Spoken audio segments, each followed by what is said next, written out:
Welcome to Garner Growth. Welcome to Garner Growth.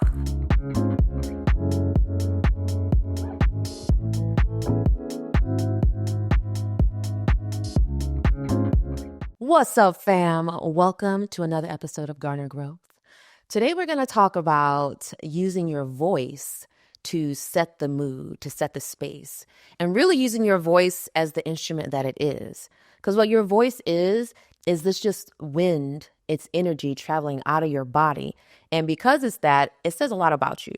So I want you to think of your body like a flute. And there's different notes on a flute, right? I actually have a flute over there. I should have grabbed it. But there's different notes on the flute. And so when you blow into a flute, depending on which holes you cover up, how much effort and force you put into that blowing, and how you shape your mouth, you're going to get different sounds. And so we can do that with our body because our body is an instrument. And your voice says a lot about you. So you can tell if a person is nervous. You can tell if they are really calm, they're really excited, if they're scared because of the tremble, if they are in love, if they have this certain softness and flow that comes from their voice when they're speaking from their heart. You can feel the love coming out of their voice. And so I want you to be really mindful of how the sound and the air is traveling out of your body through your voice, because that's what it is. When you speak, your vocal cords vibrate, and they vibrate differently. They open and close, and it's very meticulous, how we're made. I think it's one of the most beautiful things, how we're made to be able to use sound to really express ourselves and also communicate. So if I'm going to tell you something that I'm excited about, but I'm speaking in this really low energy, kind of like not really that exciting tone, then you're not going to get the communication that I'm trying to give you. You're not going to get that excitement that I'm trying to share with you. And y'all notice when I start my podcast, I usually start out really excited. I might even talk fast because maybe I've been running around, I'm nervous, whatever it is. But usually after like a while of speaking, or if I take a deep breath like this, and I just take a pause, my voice instantly changes. The speed, the pace that I'm speaking changes. And you can do that anytime. So you can use your voice to manage your anxiety. You can use your voice to really address your mood and change it. So let's say, for instance, if I have to do something that makes me nervous, it could be a presentation. It could be having a really awkward conversation. What I can do, instead of going from this nervousness that I feel inside, is I can first take some deep breaths to calm that vibration down. And then as I'm speaking, intentionally speak slower and put more pauses between my words so that even if I still feel nervous, it's not coming off that way. And if you feel nervous and you speak nervously, what you're doing is you're projecting nervous energy into your environment. And the person that's sharing the environment with you, even though they have no reason to be nervous, this contagious, right? They can feel it. It can come in a way of tension. It can come in a way of now they're speaking to you nervously for no reason. And so when you know that you have that power to set the space in a room, to set the space within yourself with just your voice, with the sound that comes out of you, then you can be a lot more mindful about how you use it. And I have this trick that I've been using since I was a kid. And I use it when I'm having to say something that might get me in trouble, or it might be a big deal.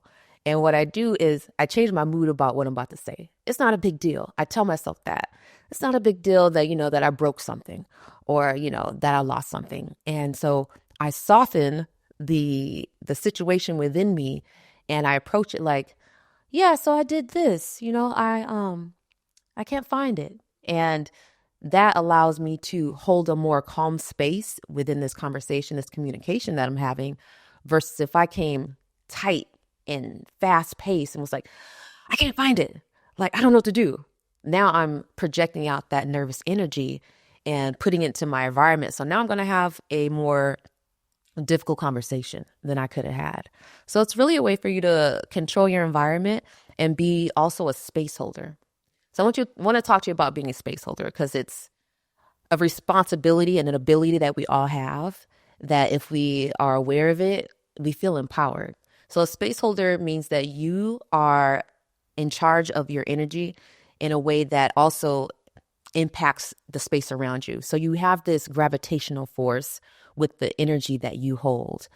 For instance, if I go walk into a room and I have this positive, loving energy, upbeat, just, I feel good within myself. When I walk into that room, people automatically feel good within the space that I'm sharing with them because I brought it with me. And so I have this contagious energy. And it's the intensity of it, the strength of it is able to pull people into that gravitational field. And so you create gravity with the energy that you hold. And it can be a positive thing, a pleasant thing, or it can be something that's not. And a lot of us know what it's like to be walking on eggshells, maybe in somebody in a house who's not in a good mood or just, doesn't have a good attitude, or a boss that is on you. And so when that person comes around, everybody tenses up. Everything kind of closes in. The space is tighter. It's not as open and relaxed.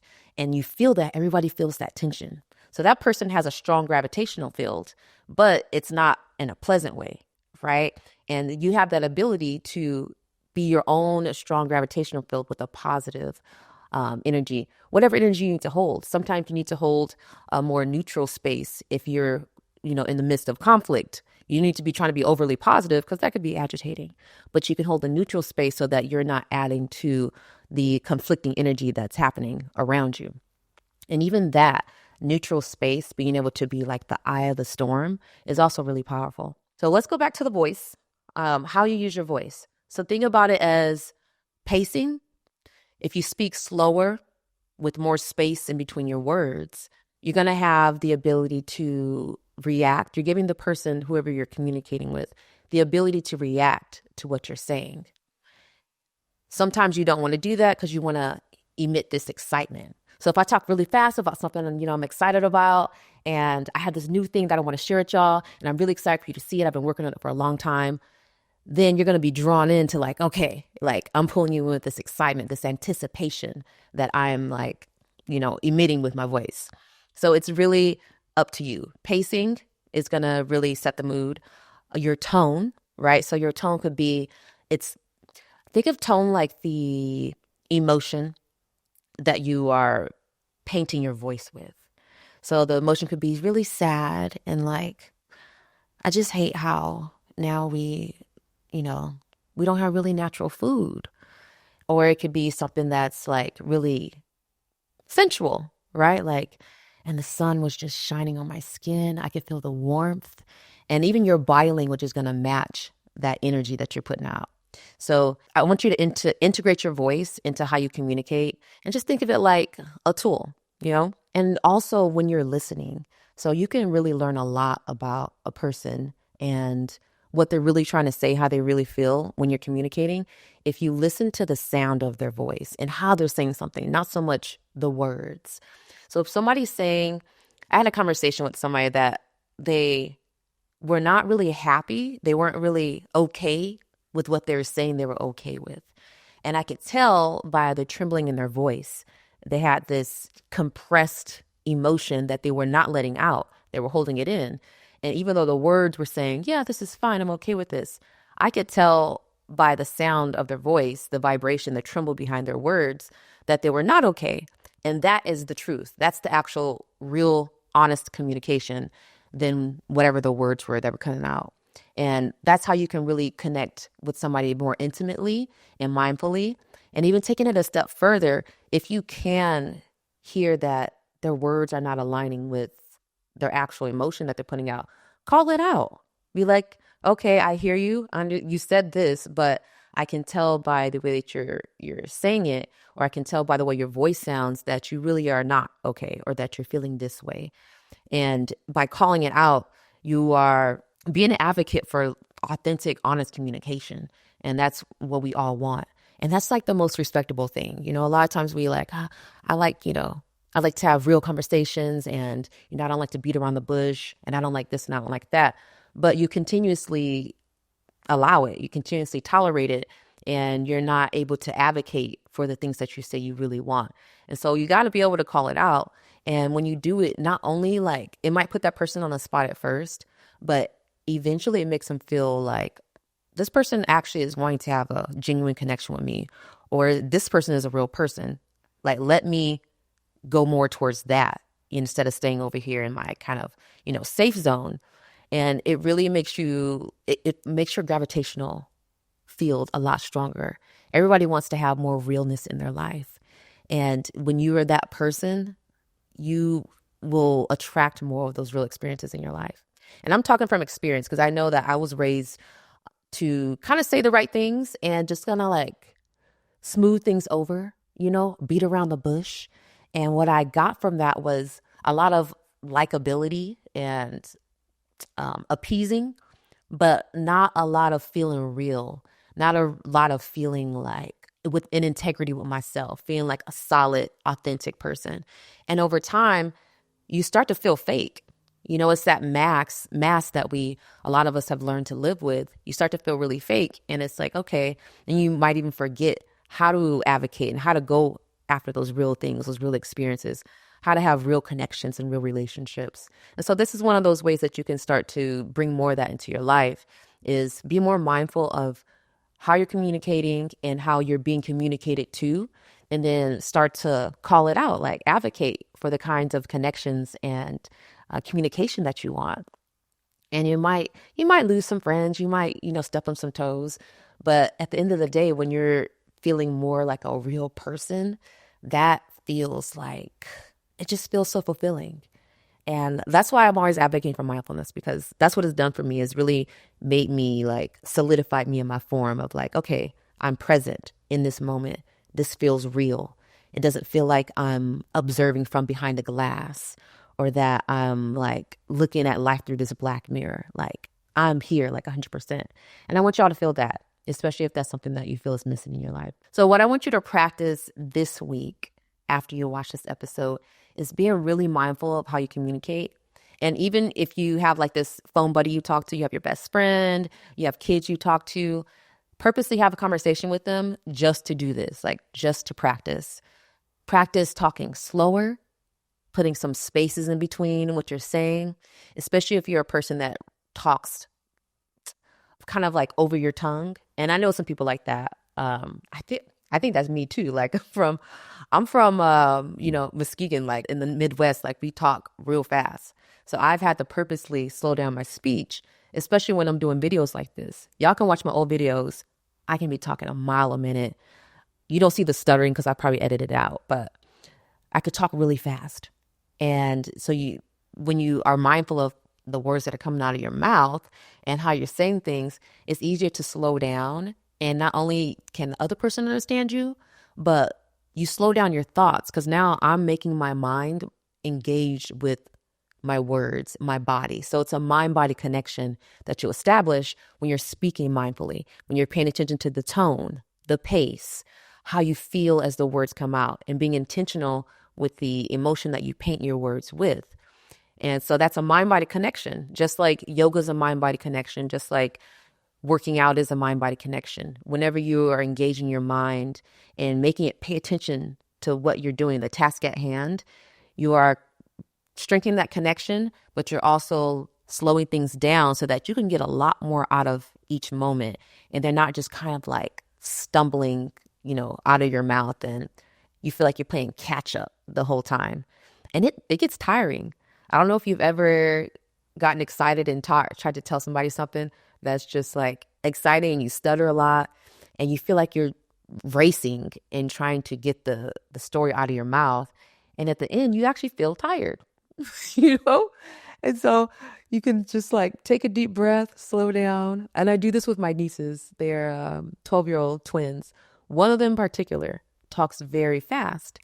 And so I tell her, yo, pause. Like, I did not hear what you just said. Take a deep breath and then tell me slower. And then she'll do exactly that. She's like, okay. She's like, and then she's like, so I did this, and then she'll start speeding up again. I'm like, okay, that was good. Let's slow down again. And so it's a way of just pacing yourself and rebuilding that mind-body connection. And you can practice with kids. Kids are great people to practice these things with because they're more receptive, and you become a better student when you teach something. So even if you're not good at this, communication is not your strong point. Put yourself in that seat of sharing whatever you do know, and in the communication that you're doing as a teacher, you're becoming a better student as well. So that is your call to action this week, is to have a mindful conversation, practice different ways of using your voice, and also just be mindful of when people are talking to you, be like, okay, what are they really feeling as they're saying these things? Or does the energy that I'm feeling from their words match with the actual words, what they're trying to tell me? And you'll notice that you'll get a lot more information out of that conversation. That's like real communication. And you remember in my last episode when I talked about communication is a two-way street. If you're just talking and the other person is not receiving what you're saying, then you're kind of talking at, you're throwing things out, but they're not being received. So that's not communication. Communication, it goes both ways. It's an exchange. It's a connection, and it feels engaged. So if you notice that you're talking and there's a disconnect there where it's like, okay, is this person get what I'm saying? Like, do I feel connected while I'm speaking? Then you probably not. If you don't feel connected while you're speaking, then you might not be, because you are one of the points of connection, right? So if you feel that disconnection, then yeah, the disconnection is there. Honor it and be like, okay, how can I adjust this? Or maybe take a deep breath and feel more connected with myself so that my communication can be more connected, right? It's just like, you got to be connected to yourself to be able to make a connection. Just makes sense.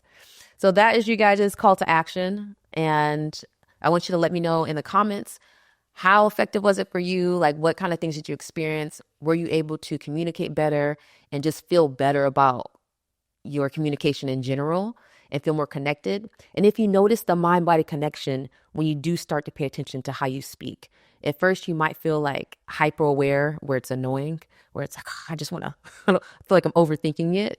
That's a part of this whole process. Eventually you will settle into it and just be like, okay, I'm not thinking about what I'm doing. I'm just actually now doing it, and it feels good. It feels more relaxed. All right. So thank you for watching, y'all. I will see you on the next episode. And don't forget to like, comment. Please let me know your feedback, because it really helps me, and subscribe. I'll see you in the next one. Like, subscribe, share the growth. If you are not ready for the day, it cannot always be night.